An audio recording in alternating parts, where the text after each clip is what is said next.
Encontro com o Autor, eu vou conversar com o Procurador da República, mestre em Direito e professor, Patrick Salgado Martins. Ele está aqui para falar sobre seu livro, Lavagem de Dinheiro Transnacional e Obrigatoriedade da Ação Penal. Olá, Patrick, bem-vindo ao Iluminuras. Ok, obrigado. Patrick, no começo da obra, você fala sobre o caso que o motivou a escrever o livro. Fala um pouquinho sobre isso. Sim, o caso surgiu de um processo que eu estava conduzindo no combate ao crime organizado transnacional. E eu me vi diante de um impasse, onde eu precisava repatriar alguns ativos, alguns dinheiros lavados num paraíso fiscal, e determinadas autoridades desse paraíso fiscal limitaram o envio de provas e desse dinheiro para o Brasil, esse dinheiro lavado, se eu não promovesse a acusação penal aqui no Brasil pelo crime de evasão de divisas. Então eu me vi naquela situação. Existia uma ideia lançada há muitos anos na doutrina brasileira e até mesmo na legislação brasileira de que o promotor de justiça, no meu caso, como membro do Ministério Público Federal, Procurador da República, deve acusar sempre todos os crimes, sem nenhum tipo de margem de discricionariedade, o que seria, entre aspas, princípio da obrigatoriedade, e eu precisava repatriar, porque eram alguns milhões de dólares, e esse criminoso brasileiro tinha causado um dano ao erário brasileiro em torno de 60 milhões de reais. Então, o que fazer?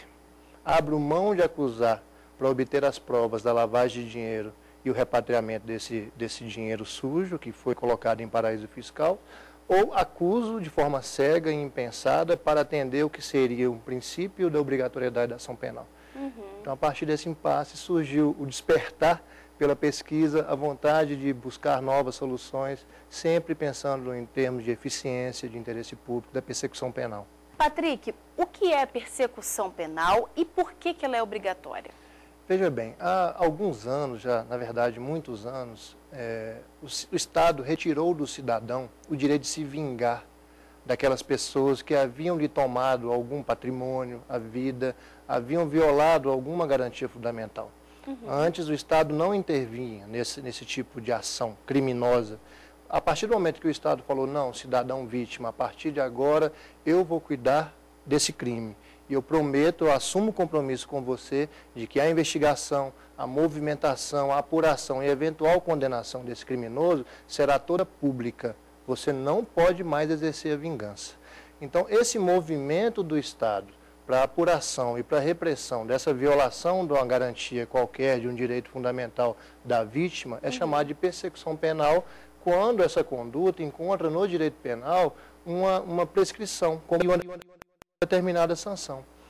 Então, essa persecução penal seria obrigatória porque o Estado assumiu com o cidadão que ele iria apurar. Porque se o Estado, a partir do momento que ele assumiu esse ônus, ele não cumprir, o cidadão poderia voltar às épocas bem antigas da guerra civil, da vingança privada, onde não é mais permitido no nosso Estado de Direito.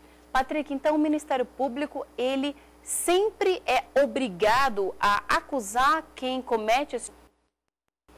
Veja bem, essa é uma ideia que sempre foi alimentada na nossa doutrina nacional e até mesmo defendida na doutrina internacional. Só que, como resultado dessa pesquisa, que foi estimulado pelo caso que me foi submetido, eu encontrei vários pontos frágeis na tese que sustenta essa obrigatoriedade e verifiquei que, na verdade, existe uma regra de obrigatoriedade da persecução penal e não uma obrigatoriedade de acusação penal. Porque o membro do Ministério Público, ao formar o seu juízo de valor sobre determinado fato penalmente relevante, a gente denomina isso como juízo acusatório, ele pode tanto formar um juízo acusatório positivo, vendo que há elementos suficientes para poder acusar alguém, negativo, vendo que não há elementos para se acusar e aí promover o arquivamento, ou intermediário, que a sociedade trata hoje como transação penal, penas alternativas, ao invés de buscar uma condenação ou um arquivamento. Só que existe um viés do arquivamento que não foi muito trabalhado, que é o arquivamento não por ausência de elementos, por exemplo, a ausência de prova de autoria, prova de materialidade, mas o arquivamento mesmo tendo provas de que o crime aconteceu, mas com base em razões outras de direito. Então, ele exerce um juízo acusatório negativo por razões de direito. Aí você abre o espectro de atuação do promotor de justiça para analisar, no caso concreto, se para alcançar o interesse público é viável promover aquela acusação ou não.